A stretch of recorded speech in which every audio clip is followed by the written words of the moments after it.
देखिए माँ जी, वो पड़ोस की लूटन मौसी है ना, उनकी बेटा बहू उन्हें गोवा ले जा रहे हैं। अरे क्या बात कर रही है बहू, उसके तो ना मुंह में दांत है ना सर पर बाल, क्या करेगी गोवा जाकर। अपनी अपनी किस्मत है माँ जी, लूटन मौसी मरने जो वाली है। हैं?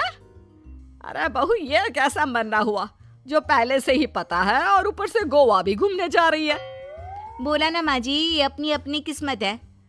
बात हुई थी मेरी लूटन मौसी की बहू से, बोल रही थी कि चलो दवाई में जो पैसा लगेगा वो गोवा में लगा देते हैं।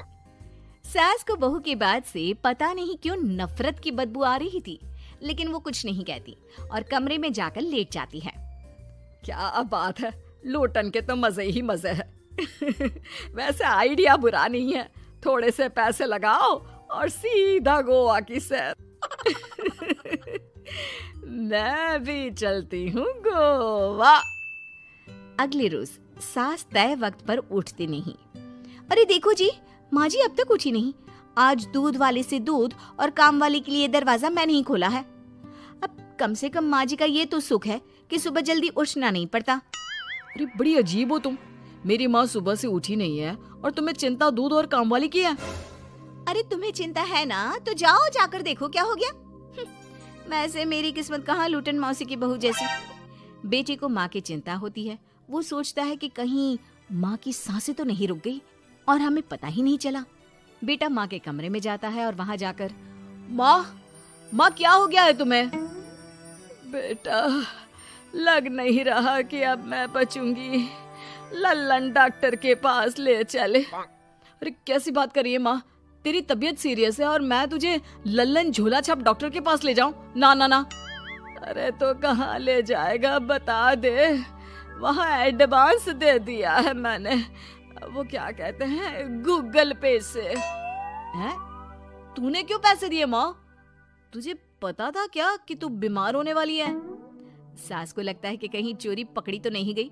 वो हड़बड़ा जाती है और उसे पसीने निकलने लगते हैं। अरे माँ क्या हो गया, सर्दी में भी पसीने?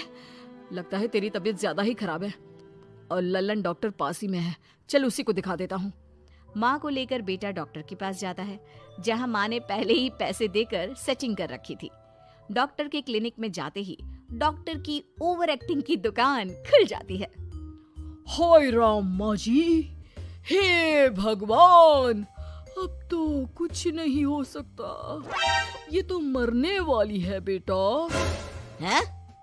ओए डॉक्टर है इसलिए इज्जत से बात करूंगा, नहीं तो मेरी माँ को देखे बिना ये बकवास करने के लिए तेरे मुंह में घूसा मार देता।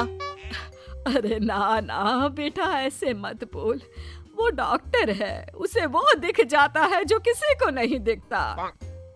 हाँ माँ शायद तू ठीक बोल रही है। डॉक्टर क्या दिखा आपको? हमारे डॉक्टर जी, जिन्होंने पहले से ही माँ से बोलने के पैसे ले रखे थे। यमराज, काला भैंस, वो तुम्हारी माँ को ले जा रहा है, ले जाओ इन्हें। यार माँ ये डॉक्टर ही है तांत्रिक, क्या क्या बोला जा रहा है? अरे बेटा वो डॉक्टर है, उसे वो दिखता है जो किसी को नहीं दिखता। इनकी हर इच्छा पूरी करो, क्योंकि यम नहीं चाहते कि इनकी कोई भी इच्छा को अधूरी रखा जाए। निराश मन से बेटा माँ को लेकर घर आता है। माँ आज से मैं ऑफिस नहीं जाऊंगा, चल तुझे वो झूले वाले पार्क में ले चलता हूँ जहाँ तू पिताजी के साथ जाया करती थी। ठीक है बेटा चल, लेकिन साथ में वो बीड़ी का बंडल रख लेना, तेरे पिताजी वहीं झाड़ी में पिलाते थे मुझे। हैं? माँ कैसी बात कर रही हो?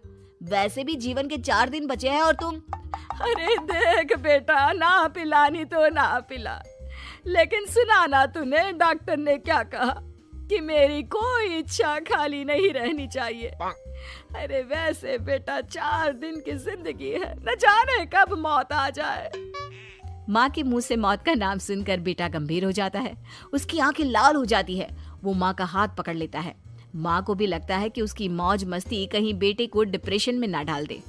देख लल्लन का फोन आया था, बोल रहा था कि हो सकता है मौत ना भी आए, पर इच्छा पूरी करके रख दे, जब जाऊंगी तब तृप्त होकर जाऊंगी। क्यों? तभी बहू की आवाज आती है, माँ जी आपकी फेवरेट गट्टे की सब्जी बनाई है। सास खाने के टेबल पर जैसे ही बैठने वाली होती है, बहू उनकी चेयर पीछे करती है और प्यार से बिठाती है। बहू शांत हो जाती है। वो माँ को बस देखती है और उनकी हर बात मानती है। रात को जब सास सोने जाती है तो, माँ जी मैं आपके पैर दबा देती हूँ, आज आप डॉक्टर के पास गई थी, थक गई होंगी ना। बहू का प्यार देखकर सास को हैरानी होती है। वो समझ नहीं पाती कि जो बहू उनके मरने को अपना भाग्य बताती थी, वो आज जब सास मरने वाली है तो दुखी क्यों हो रही है। क्या सोच रही है माँ जी, यही ना कि मैं ऐसा क्यों कर रही हूँ। माँ जी मैंने आपको हमेशा अपनी माँ माना है। माना आपसे नाराज होती थी, परेशान होती थी, आपकी बातें चुभती थी, लेकिन यकीन माने प्यार बहुत है आपसे मुझे। सास बहू को गले लगा लेती है। अरे तू क्यों मोह में डाल रही है, आज नहीं तो कल मुझे मरना ही है ना।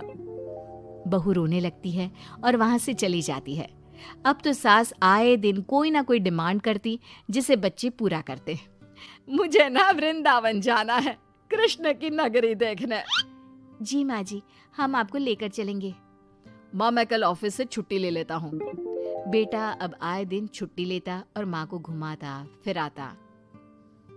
एक दिन बॉस कहते हैं, रमन क्या बात है, मैं देख रहा हूँ पिछले 1 महीने से तुम ना काम करते हो ना दाम, बस सारा दिन इमोशनल से बैठे रहते हो। ऐसे में तो कंपनी तुमको और नहीं रख पाएगी। मैं खुद ही नौकरी छोड़ने की सोच रहा था बॉस। वो क्या है कि माँ का आज नहीं तो कल कभी भी देहांत हो सकता है। इतना कीमती समय मुझे तो पल पल उनके साथ रहना होगा। पता नहीं कब वो मुझे छोड़कर चली जाए। और बेटा नौकरी छोड़ देता है। माँ मैंने नौकरी छोड़ दी है, आज से मैं तेरे पास रहूंगा। माँ जी मैंने भी बच्चों का नाम स्कूल से कटवा दिया है, अब हम सब आपके पास ही रहेंगे और आपकी सारी इच्छा पूरी करेंगे। अब सास को लगता है ये तो कुछ ज्यादा ही हो गया। अरे बेटा नौकरी नहीं करेगा तो खाएगा क्या, बच्चे स्कूल नहीं जाएंगे तो साल बर्बाद हो जाएगा। वो समझ नहीं पाती कि क्या करे, कैसे ये ड्रामा खत्म करे। बेटा बहू तुम लोगों से एक बात करनी थी। देखो मैं ना बहुत शर्मिंदा हूँ, मैंने झूठ बोला था, मुझे कुछ नहीं हुआ है। वो तो ये बोलकर सास सारी बात घर वालों को बता देती है। ओ माँ सच्ची, हे भगवान मैं जानता था माँ को कुछ नहीं होगा। वाह माँ जी ये तो बहुत अच्छी खबर दी, मैं तो हलवा बनाने जा रही हूँ। तुम लोग मुझसे नाराज नहीं हो? नहीं माँ जी हम बहुत खुश हैं कि आपके मरने की खबर झूठी है। माँ शायद मैं तेरे ठीक होते ही तेरा इतना ख्याल रख लेता तो तुझे ये नाटक करने की जरूरत नहीं पड़ती। माँ जी आप हम लोगों को माफ कर दी। दोस्तों हमें उम्मीद है कि आपको हमारी ये कहानी पसंद आई होगी। कृपया हमारे चैनल को सब्सक्राइब करें और सभी अपडेट्स के लिए बेल आइकन जरूर दबाएं। और हाँ, वीडियो लाइक और शेयर करना मत भूलिएगा। Bye bye. दोस्तों हमें उम्मीद